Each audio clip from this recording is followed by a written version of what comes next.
game Zombie Diaries Survival has a pretty high rating, and frankly this is kind of questionable.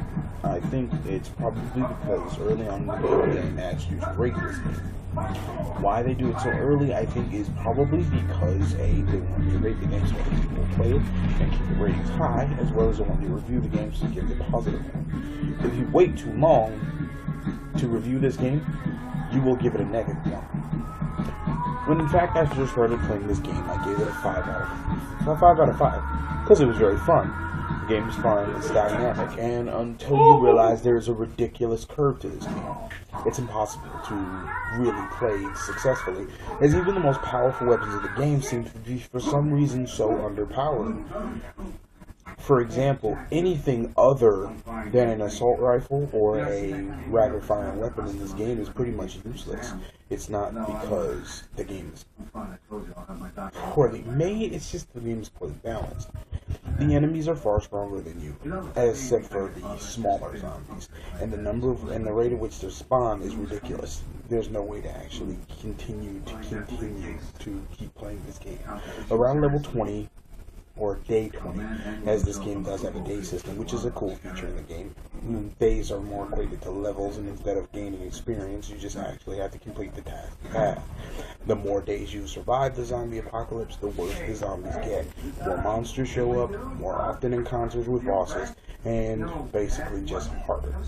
The problem I have with this game is the weapons are extremely underpowered. Now, of course, as I said before, the Android market has a problem with scammers and price gougers. This happens, we cannot do anything to stop it. But the cool thing is you can actually get around paying for these kind of games, especially considering the fact that the most expensive weapon in this game will cost you about $120 to obtain, if you pay for it completely. And the most expensive character will cost you maybe around $60. That's ridiculous for a character in a Android game. But I digress. I don't really care, as I'm suggesting honestly that some things you just need to work hard for and not try to pay to get around. Because when you're pouring money like that into a game, there's plenty other resources that you could use. But I actually took a lot of time to review this game and possibly try and make it better. I assumed that some of the stronger weapons would be, well, stronger, and frankly they're not. Shotguns are so ineffective that if you can shoot something, but by the time you rack another round, the zombies will beat you to death, pretty much any time. And earlier levels, if the bosses do show up, you're going to die. There's no getting around it. Unless you have a bunch of power-ups or a mech to ambush him, you're going to die, period. This is just how the game works. The baseball bat is exceedingly ineffective, as, again, by the time you swung it and get ready to swing it again, you've gotten the crap beat out of you. The lightsabers in the game are also extremely ineffective. Despite the fact that they're a one-hit kill, they often miss, as the collision detection in this game is horrendous.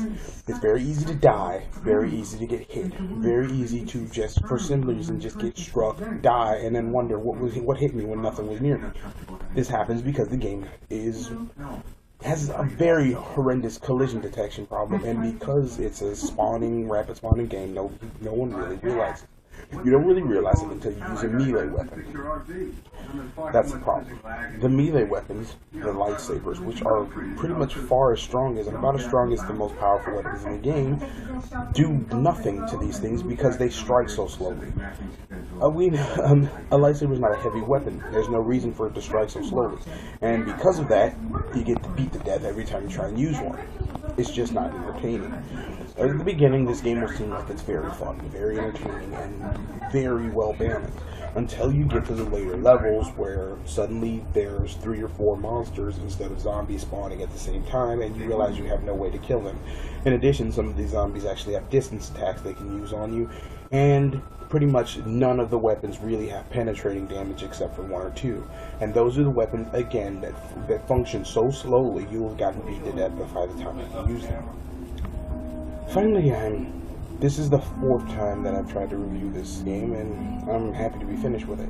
The next review will probably have more creativity, be a lot more funnier, but this one I'm really tired of. Because it's the 4th time, something has happened here, something has happened here. I'm done. I'm done trying to reviews on the Diary Apocalypse. So, as I say, this game for me, I'll be changing my rating later, but this game for me gets a 2 out of 5, and that's being liberal.